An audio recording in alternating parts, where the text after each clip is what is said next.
ফিলিস্তিনের গাজা উপত্যকায় যুদ্ধবিরতি ঘোষণার পরেও থামেনি ইসরায়েলের আগ্রাসন। 10 অক্টোবর যুদ্ধবিরতি কার্যকর হওয়ার পর থেকে এক মাসের ব্যবধানে গাজার 1,500-এরও বেশি ভবন ধ্বংস করেছে ইসরায়েলি প্রতিরক্ষা বাহিনী আইডিএফ।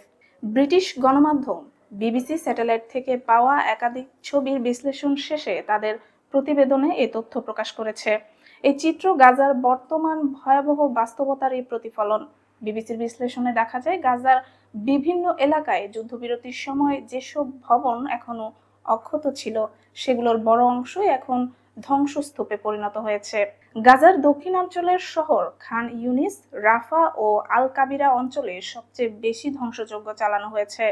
অনেক এলাকায় কেবল ভবন নয়, পুরো ব্লক জুড়ে ধ্বংসস্তূপ পড়ে আছে। ইসরায়েলি বাহিনী বলছে তারা যুদ্ধবিরতির শর্ত ভঙ্গ করেনি, বরং সন্ত্রাসবাদের সঙ্গে সম্পর্কিত ভবন ও অবকাঠামো ধ্বংস করেছে। তবে আন্তর্জাতিক সম্প্রদায় এবং মানবাধিকার সংস্থাগুলো একে যুদ্ধবিরতির চুক্তির গুরুতর লঙ্ঘন হিসেবে দেখছে। গাজায় 10 অক্টোবর যুদ্ধবিরতি শুরু হয় মার্কিন প্রেসিডেন্ট ডোনাল্ড ট্রাম্পের মধ্যস্থতায় তৈরি এক শান্তি চুক্তির পর। এতে হামাস ও ইসরায়েল উভয় পক্ষই সম্মতি জানিয়েছিল। চুক্তিতে স্পষ্টভাবে উল্লেখ ছিল, যুদ্ধবিরতির পর কোনো ধরনের বোমাবর্ষণ, গোলাগুলি বা সামরিক অভিযান চালানো যাবে না।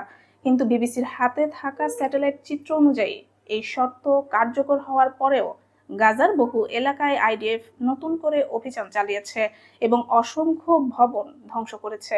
যুদ্ধবিরতির সময় ইসরায়েল গাজাকে 3টি অংশে ভাগ করে একটি হলুদ সীমারেখা টানে, যাকে ইয়েলো লাইন বলা হয়। সীমারেখার ভেতর অংশকে বলা হয়েছিল নিরাপদ অঞ্চল, কিন্তু স্যাটেলাইট চিত্রে দেখা যাচ্ছে ধ্বংস হওয়া ভবনগুলোর বেশিরভাগই এই ইয়েলো লাইনের অপর পাশে, অর্থাৎ নিরাপদ ঘোষিত অঞ্চলের মধ্যেই অবস্থিত। এতে স্পষ্ট হয় যে যুদ্ধবিরতির পরেও ইসরায়েল অব্যাহতভাবে বেসামরিক এলাকাগুলোতে হামলা চালিয়ে যাচ্ছে।